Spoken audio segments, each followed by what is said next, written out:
नमस्कार, एक बार पुनः स्वागत है आप सभी लोगों का हमारे समृद्धि आईएएस के यूट्यूब चैनल पर।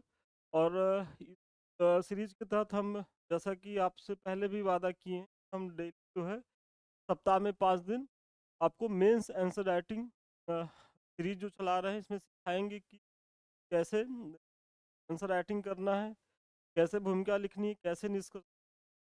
कड़ी के तहत आज हम उपस्थित हुए हैं, जिसके तहत हम जीएस पेपर 5 का जो है एक क्वेश्चन लेकर के आए हैं। और ये क्वेश्चन है कि उत्तर प्रदेश में जैन धर्म के विकास पर देखिए, जैन धर्म के विकास को लेकर के या जैन धर्म के बारे में तो आप लोगों ने बहुत बहुत ज़्यादा पढ़ा होगा। लेकिन चूंकि आप सभी जानते होंगे कि जीएस पेपर 5 और 6 है, वो यूपी स्पेशल, और उसी के तहत इसमें जो हिस्ट्री वाला पोर्शन है तो यूपी से पूछ वजह से दिक्कत क्या होती है। इस बार भी मैंने था कि जो बच्चे पेपर 5 और 6 बहुत हल्के में लेके गए, वो बहुत खराब मेंस में परफॉर्म किए, क्योंकि वो 4 से तो पढ़े थे लेकिन यूपीआईज्ड होके किए थे।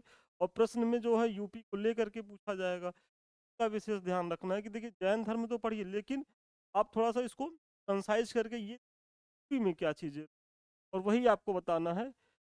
तो आइए बिना समय गंवाए देखते हैं। देखिए, उत्तर प्रदेश में जैन धर्म के विकास पर संक्षिप्त आपको करना है। तो जैन धर्म भारत के सबसे प्राचीन धर्मों में से एक था। जैन धर्म के उदय एवं विकास में उत्तर प्रदेश का महत्वपूर्ण योगदान था। इसके प्रथम तीर्थंकर ऋषभ देव का जन्म अयोध्या उत्तर प्रदेश। देखिए, चूंकि ये 8 अंक का प्रश्न है, 8 अंक के प्रश्न में आपके पास इतना स्कोप नहीं रहता है कि आप बहुत लंबी चौड़ी भूमिका लिखिए, क्योंकि अगर आप भूमिका लिखेंगे तो आपका जो बीच का पार्ट है वो छूट जाएगा। तो बहुत संक्षेप में, मतलब 10 से 15 या 20 शब्दों में ही भूमिका लिख कर अपने मूल प्रश्न पे, जो प्रश्न की डिमांड है, उस पे आ जाइए। तो आपने सबसे पहले बताया कि जैन धर्म जो है भारत का सबसे प्राचीन धर्म है, वो तो आपको बताना ही था। उसके बाद जैन धर्म के उदय एवं विकास में उत्तर प्रदेश का महत्वपूर्ण स्थान है, और इसी में आप दिखा रहे हैं कि इसके प्रथम तीर्थंकर ऋषभ देव थे, इनका जन्म ही कहाँ हुआ था, वो अयोध्या में हुआ। तो ये आप डायरेक्ट अब उत्तर प्रदेश पे उतर गए हैं। तो फिर अगले पैराग्राफ में आइए कि जैन परंपरा के अनुसार जो 5 तीर्थंकर थे का जन्म अयोध्या में हुआ। इसमें नंबर 1 है ऋषभ देव, अजित नाथ, अभिनंदन नाथ, सुमित नाथ, अनंत नाथ।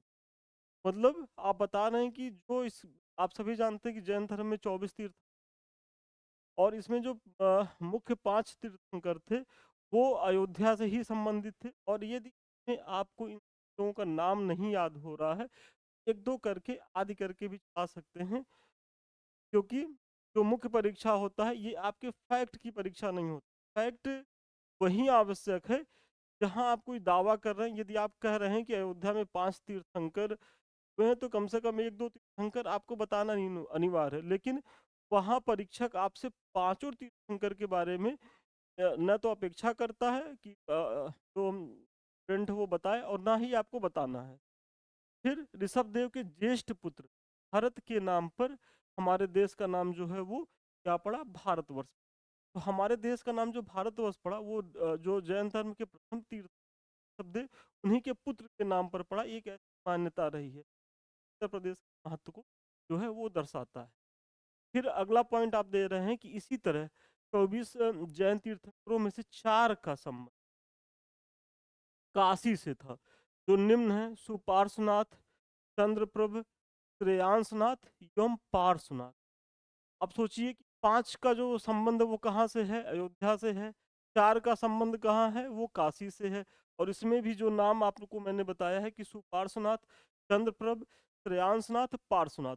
और आप नाम ऐसे भी याद कर लीजिए, क्योंकि इस समय जो परीक्षाएं प्रीलिम्स की आपकी हो रही हैं, वो कितना फैक्चुअल हो रही हैं और किस तरीके से आयोग फैक्ट पूछ रहा है। तो अगर आप थोड़ा सा पढ़ लेंगे तो मेंस में आप आधा एक नंबर भी कर लेंगे, और प्रीलिम्स में समस्याएं नहीं आएंगी। तो थोड़ा सा फैक्ट भी पढ़ते रहिए। फिर पार्श्वनाथ जो है वो काशी के नागवंशीय राजा अश्वसेन के, बहुत इंपॉर्टेंट है ये। देखिए, जो पार्श्वनाथ हैं, ये जो काशी के राजा थे वो नागवंशीय थे, और वो उनका नाम क्या था, अश्वसेन, उन्हीं के पुत्र थे, जिन्होंने जैन धर्म की 4 महाव्रतों की स्थापना की। बहुत महत्वपूर्ण है कि यदि आपसे प्रश्न में पूछा जाए कि जैन धर्म के 4 महाव्रतों की स्थापना किसने की? तो वो महावीर स्वामी ने नहीं की थी। वो स्थापना तो पार्श्वनाथ ने की थी, जिसके तहत सत्य, अहिंसा, अस्तेय और अपरिग्रह बात उन्होंने करी थी। 5वां जो सत्य जोड़ा था ब्रह्मचर्य का, वो महावीर स्वामी ने जोड़ा था। ये आपके प्रीलिम्स का भी फैक्ट हो गया। चलिए आगे बढ़ने से पहले संक्षिप्त लेकिन महत्वपूर्ण सूचना। देखिए इस समय चाहे आप जो है मुख्य परीक्षा की तैयारी में लगे हों, जो पीटी पास कर रहे हो, या जिनको आगामी पीटी देना है, तो वो पीटी अक्टूबर में चला गया है, तो अभी आप लोगों के पास पर्याप्त समय है कि आप अपनी मुख्य परीक्षा की तैयारी को बहुत बेहतर कर लीजिए, क्योंकि ये समय मुख्य परीक्षा को पढ़ने को है। और यदि आप अभी से मुख्य परीक्षा को लेकर के बेहतर करेंगे, आंसर राइटिंग करेंगे, डेली प्रैक्टिस करेंगे, तो बहुत अच्छी स्थिति में रहेंगे और बहुत संभावना है कि पहले ही पीटी को पास करिए तो पहले ही आप सिलेक्शन ले लीजिए।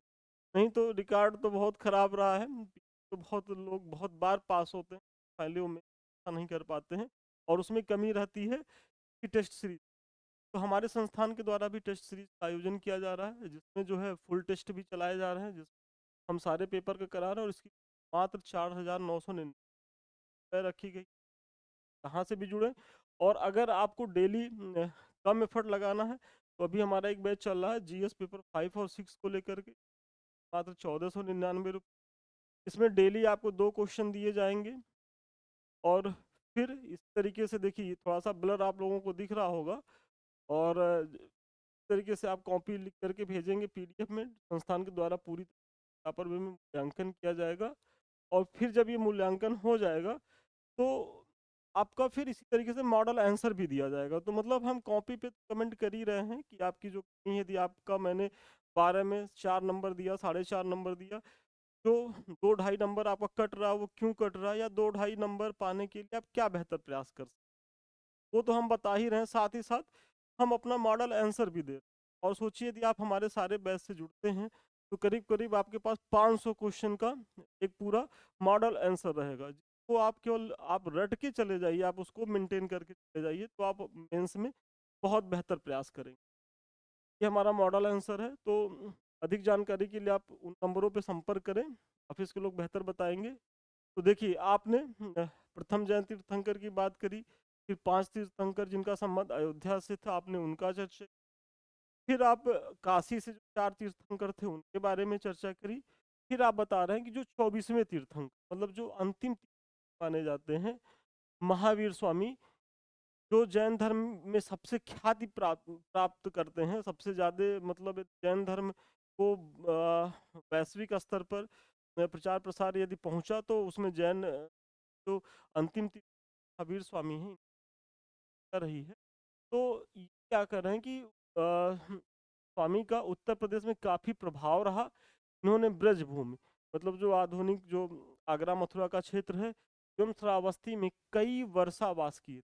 वर्षावास, अब आप पूछेंगे सर ये वर्षावास क्या होता था, तो वर्षावास वही होता था कि जो बरसात का मंथ होता था, समय आवागमन बाधित होते थे, वर्षा होती थी, सभी चाहे जैन धर्म के लोग होते थे या बौद्ध धर्म के प्रमुख आचार्य होते थे, एक जगह इकट्ठा होकर के वो 3 साढ़े 3 4 महीने का वर्षावास करते थे। और ऐसा नहीं है कि उस समय केवल ये लोग रेस्ट करते थे, उस समय अपने संघ के नियम को और जो उसमें कमियां हैं या जो उसके उसको विस्तार देना है उसके बारे में चर्चा परिचर्चा, आगे की रणनीति बनाते थे, रूपरेखा बनाते थे। वो सब जो महत्वपूर्ण कार्य होता था इसी वर्षावास के समय। और महावीर स्वामी ने, चाहे वो ब्रज का क्षेत्र हो चाहे वो श्रावस्ती, कई वर्षावास की हैं, ऐसा उल्लेख मतलब जैन ग्रंथों में भी मिलता है, और अन्य जो भारतीय ग्रंथ हैं उनसे भी मिलता है। फिर कौशल, मल्ल लिच्छवियों ने महावीर स्वामी के प्रति निष्ठा व्यक्त की एवं उनके सम्मान में कई समारोह का जो है वो आयोजन भी करवाया था। आप सभी जान रहे हो कि जो महाजनपद काल में जो महाजनपद थे, चाहे कौशल हुए, मल्ल हुए, इन सब के जो शासक वर्ग थे, उन्होंने जैन या बौद्ध धर्म के प्रति बहुत आस्था व्यक्त की, और उनके सम्मान में बहुत से धार्मिक आयोजन किए थे, बहुत से उपवन विहारों को दान में दिया था। ये सारी चीज़ें मतलब जैन धर्म के साथ भी थी देश में। फिर अगला जो चरण आता है कि कुषाण काल में उत्तर प्रदेश का मथुरा जैन धर्म का प्रमुख केंद्र बनकर उभरा। देखिए कुषाणों के समय में जो ये मथुरा है, जैन धर्म का प्रमुख केंद्र बन के उभरा, और जो जैन धर्म से संबंधित जो विकास हुआ, जो स्थापत्य का विकास हुआ, वो मथुरा कला में बहुत ही उच्च शैली में देखी जाती है। कुषाणों के समय ही हुआ था। और यह इस कंकाली टीला से प्राप्त जैन स्तूप के अवशेष समृद्ध विरासत को दर्शाते हैं। यहाँ एक कंकाली टीला है, स्तूप है, वो जैन धर्म की परंपरा को दिखाते हैं। इसके अतिरिक्त प्रदेश के हस्तिनापुर, महोबा, देवगढ़ एवं रत्नागिरी भी प्रमुख जो है वो कौन है, जैन स्थल हैं। चलिए, आज का जो हमारा प्रश्न है इसका उत्तर यहीं तक था। अब लास्ट में एक छोटा सा आप निष्कर्ष दे दीजिए। इस प्रकार उपर्युक्त विवरण से स्पष्ट है कि प्रदेश की विशाल भूमि जैन तीर्थ स्थलों के मामले में काफी समृद्ध रही है। चाहे वो देवगढ़ का शांतिनाथ मंदिर हो, वाराणसी का पार्श्वनाथ मंदिर हो, हस्तिनापुर का जम्बूदीप मंदिर जैन मंदिर हो, इत्यादि जो है प्रदेश में जैन धर्म के प्रमुख जो है वो धार्मिक केंद्र रहे हैं। तो आज के प्रश्न का उत्तर हमारा यहीं तक था, और ये उत्तर प्रदेश से संबंधित जैन धर्म के विकास पे प्रश्न था। देखिए, आपको जैन धर्म के विकास को बताना है, लेकिन उत्तर प्रदेश से डिसेंट्रलाइज्ड होके बताना है।